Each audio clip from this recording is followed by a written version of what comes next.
Warcraft is directed by Duncan Jones, who made two really good films, Moon and Source Code, two films I really enjoyed, so I was thusly excited to see what he could bring to this world. And of course, as you probably know, it's based off one of the most successful video games of all time, World of Warcraft. It's pretty much impossible to be a human being that hasn't heard of World of Warcraft. Now, I've never personally gotten into the game, so I'm not looking for fan service. I'm not looking for things that are going to remind me of my time playing this game.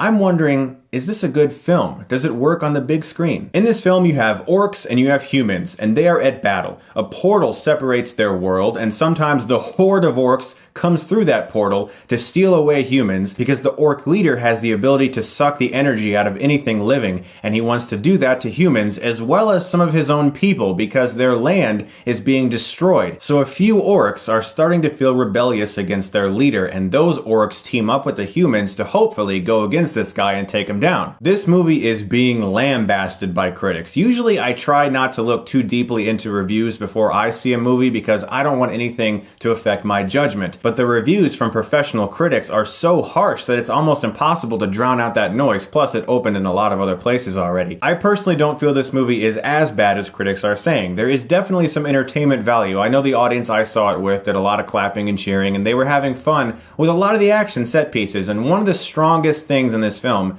is Duncan Jones as a director. The movie definitely has some problems, and I'll get into those in a minute, but Duncan Jones did bring a unique perspective to this video game turned into a movie. From the way he shot the opening sequence alone, I could tell there was going to be some really cool directorial flair throughout this film. And he shot a lot of really great battle sequences, and for the most part, the CGI incorporated with the humans does work fairly well. There are a few shots where the CGI was very noticeable, and one in particular where it almost looked like a fan film, where Ben Foster's character, who's playing this wizard called the Guardian, it's an overhead shot, he's summoning his power, and then there's this artificial shake that they inserted into it.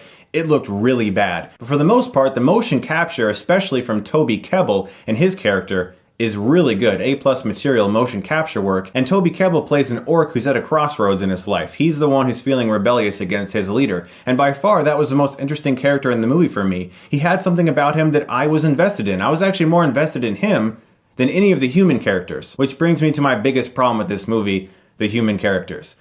I didn't give a shit about any of them, really. The main protagonist is the cool action guy who really doesn't have much going on. I relate him to Aaron Taylor Johnson in the newest Godzilla movie. He's a cool guy, he's good at his job, he has somebody in his life that he's related to that he can kind of care for, but there really wasn't that much on the page for his character. He's just the really cool guy who jumps off tall buildings and, kills people really good. There's also a younger wizard in the movie who's sort of in training who gets a lot of screen time, and I really did not care much for his character either. Paula Patton in this film plays a half-breed, and you get some sympathy for her because she is also at a crossroads in her life, similar to the other orc who's feeling rebellious, but her performance was very mugging at the camera. I like her a lot. She's a very beautiful woman, and I do think she's talented, but in this film, I felt that she was over the top in almost every scene she was in. My biggest issue with the human characters was Ben Foster as the Guardian. He plays this wizard who, for me, was just incredibly over the top and almost laughable from time to time, and towards the end of the film especially. It was a lot of For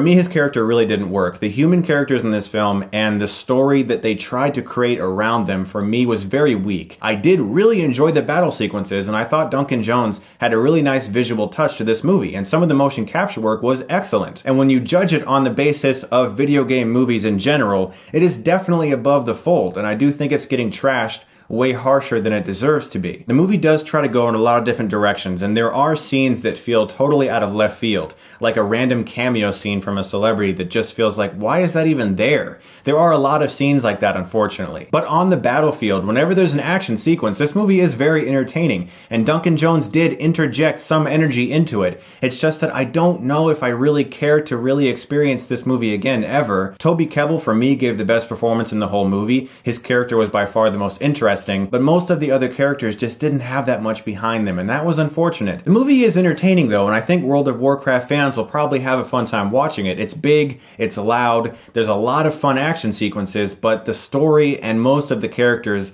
was disappointing. I'm going to give Warcraft a C+.